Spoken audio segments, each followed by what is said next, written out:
Hi, everybody. Welcome to another live chat. This is not our monthly live chat. This is a special live chat for um, my launch special, but I'll also be answering some questions today. So, for those of you who have joined me before, as always, I like to know where you're joining from. Shoot me a message in the comments, let me know. And if you have any questions regarding dance or fitness, you can post those into the comments as well. This week, I'm going to go live on every day of this week. So yesterday I did my live on Instagram. Today is on Facebook and on YouTube. And we'll see where we go tomorrow. Might go back to Instagram tomorrow. But the reason for this live chat is because I have finally gotten my membership platform in the right place, and I have finally gotten the right platform that can sustain the things that I want to add to it. My previous platform, which was great, was fantastic, but they had upload limits, and that kind of restricted me in what I could add to it. So the new platform is available, and it is live. So you guys can see that. You can always access it there. But what I wanted to do today was also answer some of your questions, especially as it pertains to dance or fitness, because that is what is currently on the platform. And there's much more on the platform. So today we're going to actually be talking about backleading. This was a question I got yesterday in the Instagram chat about how to deal with people who are backleading. And by people, I'm assuming that they're referring to followers. So I'm going to answer that question for you today. Again, like I said, you can find all of this information on my platform itself, learn.magnagopal.com. There is a limited time offer at the moment for the two memberships that are available, which is monthly dance membership, monthly or yearly dance membership, as well as a combo membership that includes all of the fitness training that I do to make sure that I can show up on the dance floor and do all the crazy stuff that I do, right? So all of that is available, the codes, and the website is scrolling at the bottom here, I hope, that you can see. So you can go check that out. If you have any questions, please throw them into the chat. If I cannot get to them today, I will get to them either tomorrow or on Friday, okay? And this is not, like I said, this is not my monthly live chat. My monthly live chat is usually at the beginning of the month on Wednesdays at 12 p.m. at the moment. And that is more topic specific, and it's usually going on for about an hour or an hour and a half. So this one is going to be pretty quick, 15 to 20 minutes or so. So the topic of backleading. What is backleading, first of all? So the way I would define it, and you might have a different definition, and if you do, please feel free to add that into the comments. Backleading is basically when the lead wants to do something, but the follower is initiating that movement or possibly something else in advance of actually receiving the direction and the guidance from the lead. Now, the biggest complaint about backleading is usually disconnect that tends to take place between the lead and the follower. So I'm going to attack this in three parts. The first part is going to be for the followers. So not all followers are necessarily attempting to backlead. They're not necessarily with the intention of disrupting the connection with their leader. They sometimes don't know, or they have learned so much in class, in a classroom setting, that as soon as the arm goes up, the teacher has already said, ladies, when your arm comes up, that means you're getting a turn. And so without waiting for the actual direction from the leader to say, are you getting a single turn, a left turn, a right turn, multiple turns, an axis spin, any of those things, they're assuming that they already know based on what they've learned. So there's the element for the follower to understand from their learning that, especially if you're learning in a classroom setting, that you might have a fixed mindset about what a certain indication in the leader's hand or body positioning means for your movement, for your following, right? So for the followers, I would say one of the biggest challenges is to wait. Patience. Patience is key, right? You want to be able to actually wait for the lead, read the lead, increase your sensitivity to what's actually happening. And this can happen in a couple of ways. One is the patience, the time, right, to actually wait for what you're trying to get that information from your leader. And the second element is to make sure that your fundamentals for following are actually solid. So if you have poor technique in your handhold, or you don't understand how to engage your fingertips to connect with the lead, you might not necessarily be able to read what the lead is telling you. Same thing goes for creating a dropped wrist, which we talked about yesterday. And you can go check out my Instagram. That live chat replay is still there, which is about understanding the push and pull nature of the dance and making sure that you provide somewhere for your leader to pull, but also to push. And if you don't have these positions in your hand to actually provide that feedback to the lead, it's going to be impossible for you to actually read what the lead wants from you, specifically what the lead wants from you. So for my followers, when it comes to backleading, that would be my biggest advice is if you're not intentionally trying to create something, then you want to make sure that you are actually reading your leader. And that is going to require you to, one, step out of the classroom setting and accept that things are not always going to have the same end result, even if they have the same initiation, the same beginning. So just because a leader brings his arm up does not necessarily mean that the follower is going to execute a right turn, just because that's what you had learned in class and that's what you had drilled in class. Okay, so that is for my followers. The second part is for my leads, and this is in two parts for my leads actually. So one, everything is leadable. Okay. For my leaders who get frustrated in these moments, just like you want to lead a movement, you also can lead the stoppage of that movement. So it does not mean that just because you wanted to lead something, the follower is about to do something different than what you had intended, that you cannot do something in your lead to stop that movement. I'll give you guys one example. If you find that a follower is about to go for a turn that you did not necessarily want to initiate, but you brought your arm up, well, what are the things that the follower understands about turns? Arm up means I can go underneath it. So lower your arm, right? That's one way that you can actually initiate the stoppage of a movement that you're not trying to create, that the follower is creating based on her own understanding of an arm up, meaning a right turn. Okay. The second part of it is being adaptive. And this is much more about mindset than it is about anything else. So when we approach the dance, especially when we are learning in a classroom setting, we have a tendency to look at the dance as kind of a fixed state. Yes, it's fluid. Yes, it's improvisational on the social dance floor, but we use the tools that we've gotten in a classroom setting, right, to say, okay, these are the moves that most people do. Yes, there's some complex variations of these moves, but this is basically everything. Right. And as leaders, because you are trying to perfect your lead, the things that you're learning in that classroom setting, you almost get stuck and don't know how to deal when something doesn't turn out the way you wanted it to. And this is what I'm referring to in terms of adaptability. If you want to be a good lead, you have to be able to adapt. But a part of that adaptation, actually a big part of that adaptation, is your mindset. So if you look at a dance and you're thinking, well, this is how it needs to go. If I do this, she must do that. And if she doesn't do that, then she sucks, or she's backleading, or this is a terrible dance, or this connection is not good. This is not ideal, or I don't want to dance with this person. Instead of having that mindset, you actually want to approach it with, this is not somebody who is intending to break a connection, but somehow we lost the connection. What can I do to recover that connection?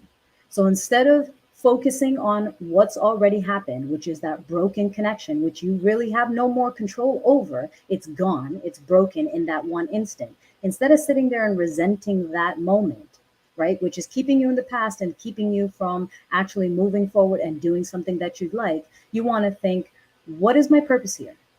What do I actually want to do? I want to connect with my partner. All right, so I lost the connection. Now, how can I gain that connection back?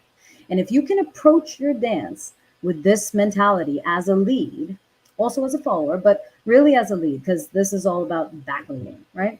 If you can approach the dance with that mentality, that all you're trying to do with every move that you create, with every connection that you have, is to stay connected with your partner, then when you lose a connection because the follower was backleading or because the follower misread your lead, you'll be able to recover it. But if you don't have that mentality, if you don't have that attitude of, I can do something with anything, then you're stuck doing nothing with everything. Okay. Um, so this one is kind of a big one because I know a lot of leaders struggle with this. And I know a lot of followers also struggle with this, not necessarily because they intend to, but because they might not know any better. Right.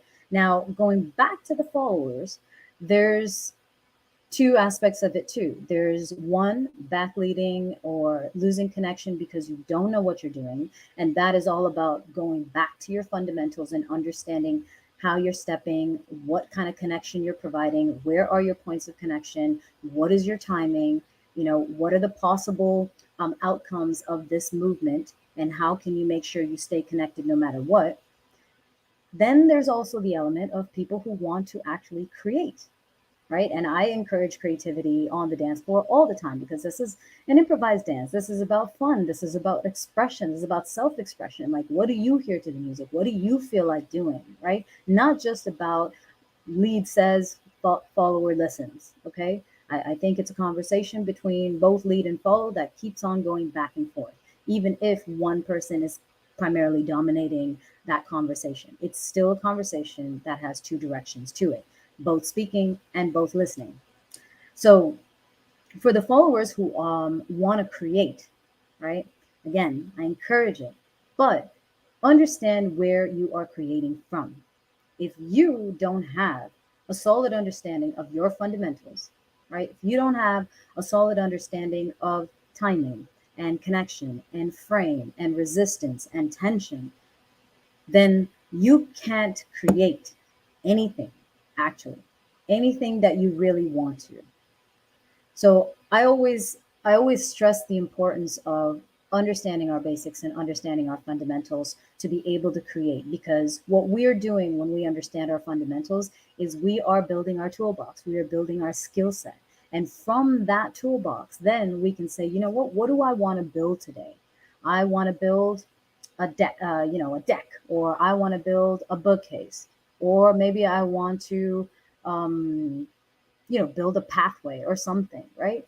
But if you don't have the right tools, or if you have a bunch of tools that you don't understand because you've only kind of looked at a wrench and looked at a screwdriver and said, oh, a screwdriver, I've heard that before, but you don't know exactly where it fits and how to use it and when to use it, then you can't create anything that you're actually trying to create, right? So, in conclusion for this backleading topic, all right, for my followers, be patient.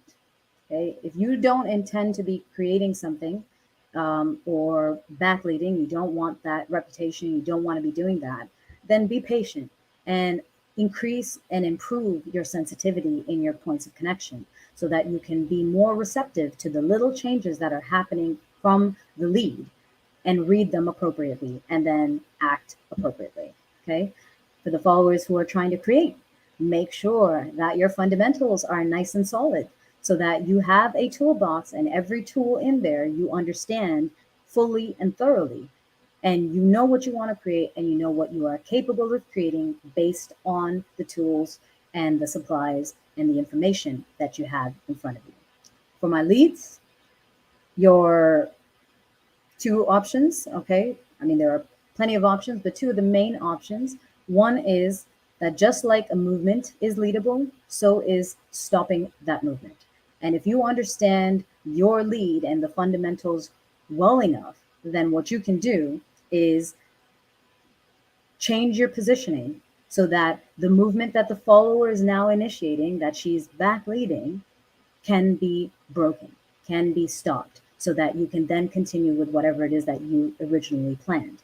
And if that should not happen, then adjust your mindset, right? Adjust your mindset and open up your mind to the possibility of the many other things that you could do from this new position. And keep your focus, both leads and follows. Keep your focus on the connection. If you keep your focus on the connection, I promise you, you can recover it, right? Any connection that we have in life, even outside of dance, all right? There are many moments, we have dips and valleys that we go through, right, in our relationships, in our conversations, sometimes with someone where we're speaking and we all of a sudden feel like we're not being understood. And if we dump it at that moment, then we lose everything. But if we say, what did I say that didn't make sense? Or this person has now misinterpreted what I said. How can I recover that? Because my goal is to stay connected. My goal is to communicate. My goal is to understand and be understood. Then all of a sudden, I will be able to re engage in a way that actually makes sense and that gets both of us to a place of fun and enjoyment and self expression and connection. Okay. So again, this week I'm gonna go live with a couple of these Q&As. So if you have any questions, feel free to throw them into the comments. I will gladly try to attend to them either tomorrow or on Friday in the live chat. Tomorrow, I think I'm going to go back on Instagram. So if you don't already follow me there, it's at Magna Gopal. You can go check it out. And again, I will do my best to answer as many questions as possible. Our live chat is still happening next week. Our monthly live, is it next week? Sorry, not next week, the week after, the beginning of August. Our live chat is still happening. I'll be posting information on that probably sometime next week. For those of you who are here, or for those of you who are listening to the replay, check out the membership platform, learn.magnagopal.com. There's also courses on there if you want to just focus on something that's progressive, but there are tons and tons of tutorials that give you bite-sized chunks of information that you can immediately apply to your dancing, that you can immediately adjust your mindset, that will make a difference in not just your technique and your execution, but also your enjoyment. And ultimately, I feel that's what we're here for. It's not just to be perfect, to be technically perfect. It is to have fun in the process. And that is what learn.magnapal.com, all of the courses, all the memberships and everything on there, that is what the purpose is. Okay. So check it out. There is a limited time offer right now. Dance year or combo year for the dance membership or the combo dance and fitness membership. You get a huge discount on it if you sign up for the year, but you can also sign up on a monthly basis and check out the platform and see the content. And as always, I am here to serve. I'm here to provide value, and this is one of the ways that I can do that because cannot physically be everywhere and be on messages or calls and private lessons with everyone. Like, there's just not enough time in the day for that. So I made this platform so that I can provide that information in ways that is not only accessible but also affordable and something that you can always revisit and you still have access to me. Okay, so if you ever have any questions on any of the content there, you can leave a comment in the actual videos. If not, you can always send me a message on Facebook, on Instagram, or wherever, and I will do my best to get back to you. So that is today's live topic on backleading. I hope you found that useful. Let me know in the comments what your experience is with backleading as a lead and as a follow, and what your strategies are when you're actually attacking that issue, right? When you lose a connection with your partner, how are you dealing with it? And for my followers, if you've ever been accused of backleading, like, is it something that you intended to do, or did you just end up doing it by chance, and what could you do to improve that connection as well? Cool. So thank you for those of you who joined. Thank you for those of you who are watching the replay. Thank you for those of you who hit like and who comment and who share. I will be doing another live tomorrow on Instagram. Check me out there at Magna Gopal. And don't forget to leave your questions. That is what I'm here for. And don't forget to check out the membership and check out the platform, learn.magnagopal.com. There's a lot of content on there. There's probably about 70 plus hours of content on there now if you get the combo membership. Okay. See you guys soon.